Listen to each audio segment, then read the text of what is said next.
Salut tout le monde, c'est Vicef et je vous souhaite la bienvenue sur ma chaîne YouTube. Alors, ici, moi, je parle des choses qui m'arrangent, mais c'est surtout des choses qui me dérangent, les gars.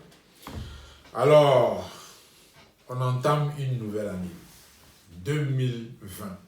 2020. Il y a plusieurs personnes qui se posent la question de savoir ce que leur réserve cette année-là même. Mais moi, je me pose la question de savoir ce que nous réserve 2020 sans DJ Arafat. Ah ouais, les gars. Certains déjà entre vous se demandent, oh, t'es venu avec lui encore. Mais oui, les gars. Et toujours, depuis la disparition de Arafat, remarquez vous-même, rien ne va plus trop bien dans l'ambiance du showbiz ivoirien. C'est connu de tous. Alors, ceux qui préfèrent évoluer sans les clashs, on voit très bien que ça traîne. Réussir à quand même être les numéro 1 de la musique ivoirienne, vous voyez vous-même qu'on ne s'intéresse plus du tout. Alors là, plus du tout. Pourquoi? On a une seule réponse. Arafat n'est plus. C'est tout. On a d'un côté des Bordeaux qui se débattent avec un général, un général de Dieu, voilà, entre guillemets bien sûr, et qui espère à partir de ce clash-là, faire en sorte qu'on puisse toujours avoir la gamme sur lui et tout. Mais selon moi, mon avis, c'est un clash sans lendemain au fait. Ça sert uniquement le fameux général, vous voyez, voilà. Sinon, de Bordeaux lui-même, ça ne lui apporte rien du tout. Je ne sais pas si c'est un clash arrangé, mais les gars continuent de se torpiller et tout, mais ça n'intéresse personne au fait. Voilà. Alors, on peut vous comparer, vous les deux, sur quel plan? Rien du tout. Absolument rien. Si ce n'est que les histoires de non, lui il parle mal ou bien lui il insulte ou bien lui il est nanani nanana. Donc, qui ont réussi à promouvoir là exactement? Il n'y a que le général de Dieu. Voilà. Toujours en griffe, bien sûr. Donc, des Bordeaux, toi, ça t'apporte quoi? Rien du tout. Alors, il se débat avec, sachant que même au vivant d'Arafat, il disait lui-même qu'il va arrêter les histoires des clashs et que les clashs, ça n'apporte rien. Ok, celui qu'on critiquait, qui faisait tout le temps les clashs, est parti maintenant. Voilà, il est parti et il n'y a plus de clash. Donc, qu'est-ce qui se passe dans le milieu du showbiz ivoirien? C'est mort, les gars. C'est mort.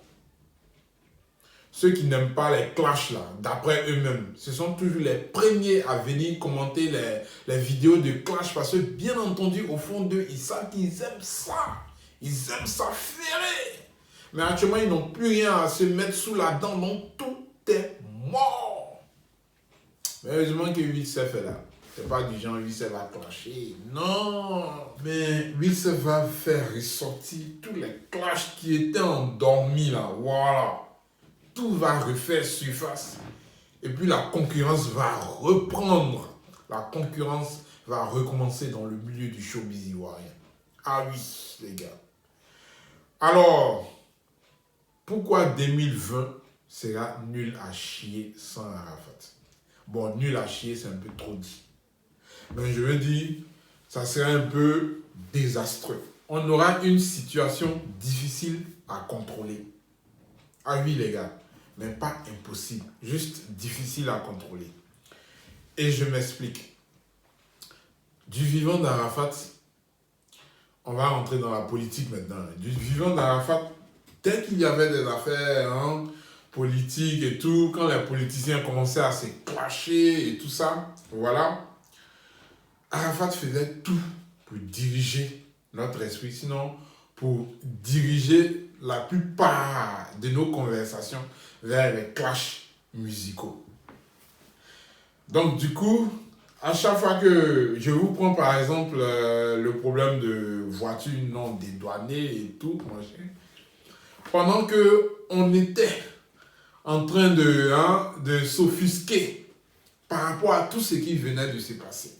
On était étonnés, on commentait. Il y avait même des clashs politiques qui commençaient à ressurgir. Et les heures qui ont suivi là, Arafat est toujours avec son fameux des Bordeaux ou encore avec Serge Beno. Voilà, ils ont réussi à détourner le truc même complètement. Ça dit, on ne parlait plus de la douane qui ne faisait pas très bien son travail ou bien du DG de la douane qui faisait passer les trucs de manière illicite sans que quelqu'un ne puisse payer les impôts et tout ça, machin. Mais on parlait plutôt de Arafat qui classe Serge Beno. Non, il ne dédouane pas son véhicule et tout. Ou bien Serge Beno qui nanani. Vous voyez un peu, si vous vous rappelez très bien. Du coup, on ne parlait plus de la politique, mais on s'intéressait plutôt à ce que ces artistes étaient en train de se dire comme clash. Bon, ça amusait la galerie. Moi-même, je me rappelle là, en âme et conscience, que j'ai même critiqué ça. Le fait que là, au moment où on doit parler des trucs qui sont vraiment importants là, eux ils dirigent nos esprits pour nous distraire en fait. Et aujourd'hui, je peux vous dire que j'ai compris beaucoup de choses après avoir fait 3 mois de silence, observé nettement le climat politique, disons sociopolitique de la Côte d'Ivoire. Et j'ai constaté que depuis la disparition d'Arafat, la plupart des Ivoiriens sont beaucoup plus concentrés sur les affaires politiques de la Côte d'Ivoire. Non Sorogio, non Ado, non Gbagbo, Blé Goudé, machin. C'est ça seulement qui est actuellement en train d'animer le climat sociopolitique de la Côte d'Ivoire. Et ça, moi, je trouve ça vraiment dommage. Tout le monde se tend beaucoup plus vers, bon, pas tout le monde, excusez-moi, mais il y a beaucoup, la majorité se tend vers le fanatisme. Le fanatisme qu'on a vécu en 2011, c'est le même fanatisme qui refait surface encore en 2019-2020. Et ça, j'ai trouvé vraiment dommage. C'est en ce moment-là que j'ai compris pourquoi les clashs que Arafat faisait pendant ces temps de tension politique et tout étaient aussi importants. Voilà. Pour la société, ouais. Parce que c'est vrai qu'il réussissait à nous distraire, mais surtout, en majorité, les plus petits, les plus jeunes, ceux qui ne connaissent rien encore de la politique, voilà, eux, ils étaient beaucoup plus distraits. Mais actuellement, même les jeunes qui ne comprennent rien, eux aussi sont en train de se oh non, solo, non, ado, non, babou. Il y a quoi, les gars? Donc quand je vois tout ça, je me demande ce que nous réserve cette année 2020. Surtout avec les élections qui approchent. Est-ce que c'est le même fanatisme qui va continuer de prendre le dessus jusqu'en octobre? Parce qu'on n'a rien à se mettre sous la dent. Les clashs animés, rire un peu, rigoler, se torpiller un peu pour rire, se taquiner et tout. Arafat, non, des Bordeaux, non, Baby Philippe, non, Serge Beno. On n'a rien. Parce que depuis que le Moral est parti, les gars aussi sont calmes dans leur coin du genre, non, eux, ils ne font pas clash. Non, c'est lui, il faisait clash. Donc, comme il est parti, vous allez voir, il n'y a plus clash. Mais c'est mort, les gars. Showbiz, c'est trop calme. Pourtant, on appelle ça show. Et puis, business. Mais pour vous, là, c'est calme même carrément. Qu'est-ce qu'il y a? Vous êtes prêts à donner raison au Daesh. Vous êtes prêts à donner raison à Arafat. Pour une fois, j'aimerais bien que personne d'entre vous ne puisse donner au moins raison à Arafat. Qu'est-ce qu'il a dit? Il a dit, si lui n'est pas là, le showbiz ivoirien, il est mort. KO, fatigué. Mais ce que je constate, vous êtes en train de lui donner raison, en fait. Qu'est-ce qu'il y a, les gars? Showbiz. Le show, il est où? Et le business, il vient à quel moment? Et saisissez-vous, les gars. Sérieux? Et saisissez-vous. Baby Philippe, faut te rappeler ce que De Bordeaux t'avait dit à un moment de tension façon bizarre. Serge Beno, rappelle-toi de ce que De Bordeaux t'avait dit. Faut pas oublier. Mola Omar, faut pas oublier aussi que De Bordeaux il te défiait un peu un temps là.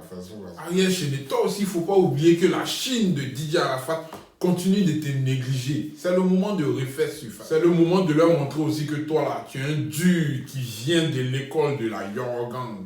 La Yorogang, ça s'éteint pas aussi facilement. Tranquille quoi. Donc, Vas-y, montre-leur qui tu es aussi. Qui d'autre j'ai pas encore cité là? Rocky Girl. N'oublie pas aussi que José, dans toutes ses chansons, veut juste démontrer que t'es une petite. T'es rien en fait. Elle continue de démontrer que t'as pas le niveau pour elle. Fais quoi pour lui répondre? Réveille-toi. Defty et sa troupe de Yopougon. N'oublie pas que Aura Corp et les autres rappeurs de Bingerville, de Cocody, ils vous prennent pour des safairiens, pour des tapettes au fait. Voilà, ils vous lancent des défis à tout moment. C'est le moment de rugir les gars. Montrez-leur que c'est vous qui êtes les rois du rap ivoire. Rap ivoire, c'est chez vous que ça a débuté. Montrez-leur ça, c'est ce qu'on veut voir. Au moins, ça va nous faire oublier l'apologie de la guerre en cette année 2020 que certaines personnes sont en train de commenter actuellement. Il y a qui d'autre encore? Ça va venir dans mes prochaines vidéos. Là, je voulais vous rappeler que vous avez des clashs en suspens, les gars. Ne laissez pas ça dormir. Sinon, ne nous laissez pas croire que on vous marche là-dessus complètement. Je sais pas quoi, voilà. Ne vous laissez pas faire, les gars. Yes. Vous êtes où? Votre sens de l'honneur, il est où, les gars? Faites ressurgir votre fierté. Et puis démontrez à ceux qui vous négligent, ou encore à ceux qui vous prennent pour des tapettes que vous aussi, showbiz, faudrait qu'on parle de vous. Ah ouais. Voilà. J'en ai fini pour aujourd'hui.